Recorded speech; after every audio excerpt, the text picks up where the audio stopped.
കോഴിക്കോട് കാരശ്ശേരിയിൽ വീട്ടിൽ നിന്ന് മോഷണം പോയ സ്വർണ്ണാഭരണങ്ങൾ തിരികെ വീട്ടിൽ കൊണ്ടുപോയി ഇട്ട നിലയിൽ 30 പവനോളം സ്വർണ്ണാഭരണങ്ങളാണ് അലക്കാനുള്ള വസ്ത്രങ്ങൾ സൂക്ഷിച്ച ബക്കറ്റിൽ നിന്ന് കണ്ടെത്തിയത്.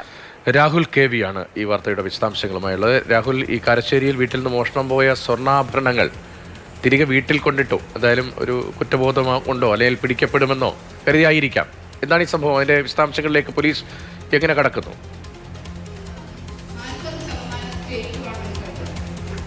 രതീഷ്, പോലീസ് വീട്ടിലെത്തി ആഭരണങ്ങൾ പരിശോധിക്കുകയാണ്. മോഷ്ടാവ് ആരാണെന്ന് സംബന്ധിച്ച് കൃത്യമായൊരു വിവരം ലഭ്യമായിട്ടില്ല എന്നാണ് പോലീസ് പറയുന്നത്. മോഷണം നടന്ന ആദ്യ നിമിഷം മുതൽ, പരിശോധന ആരംഭിച്ചത് മുതൽ പോലീസ് പറഞ്ഞത് വീടിനെ സംബന്ധിച്ചും വീട്ടുകാരെ കുറിച്ചൊക്കെ അറിവോ ധാരണയോ ഉള്ള ആൾ തന്നെയാണ് മോഷണത്തിന് പിന്നിൽ എന്നുള്ളതാണ്.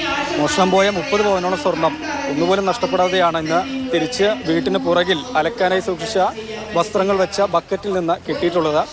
ശനിയാഴ്ച രാത്രിയായിരുന്നു മോഷണം. 8-നും 10-നും ഇടയിൽ, അതായത് വീട്ടുകാർ ബന്ധു വീട്ടിലൊരു സൽക്കാര പരിപാടിക്ക് വേണ്ടി പോയിരുന്നു. ആ സമയത്താണ് മോഷ്ടാവ് വീട്ടിലേക്ക് എത്തിയത്. ഓടിട്ട വീടാണ്, ഓടിളക്കിയാണ് അകത്ത് കയറിയത്. വീട്ടുകാർ തിരിച്ചെത്തിയ സമയത്ത് വീട് അകത്ത് നിന്ന് പൂട്ടിയത് ശ്രദ്ധയിൽപ്പെടുകയാണ്. പിന്നീട് മറ്റു മാർഗങ്ങളും കയറി പരിശോധിച്ച സമയത്താണ് ആഭരണങ്ങളൊക്കെ നഷ്ടമായത് അറിയുന്നത്. ഷെറീനയുടെ വീട്ടിൽ നിന്നാണ്. ഷെറീനയുടെ മകൾ പ്രസവത്തിനായി വീട്ടിലേക്ക് വന്നതാണ്. ഇവരുടെ ആഭരണമാണ് നഷ്ടപ്പെട്ടത്. അലമാരയുണ്ട്, അതിൽ പെട്ടികളിൽ ആക്കിയാണ് ആഭരണങ്ങൾ സൂക്ഷിച്ചിരുന്നത്. അലമാരയിലെ സാധനങ്ങളൊക്കെ വലിച്ചു വാരിയിട്ട നിലയിൽ കൂടിയായിരുന്നു.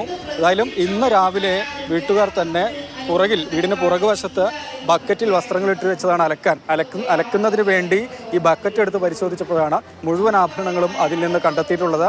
വളരെ ആശ്വാസമെന്ന് വീട്ടുകാർ പറയുന്നുണ്ട്. പോലീസ് എത്തി അത് പരിശോധിക്കുകയാണ്. ബാക്കി കാര്യങ്ങളൊക്കെ അന്വേഷിച്ച് വരുന്നു എന്നാണ് മുക്കം പോലീസ് വ്യക്തമാക്കുന്നത്. ശരി, എന്തായാലും വ്യക്തത വരട്ടെ.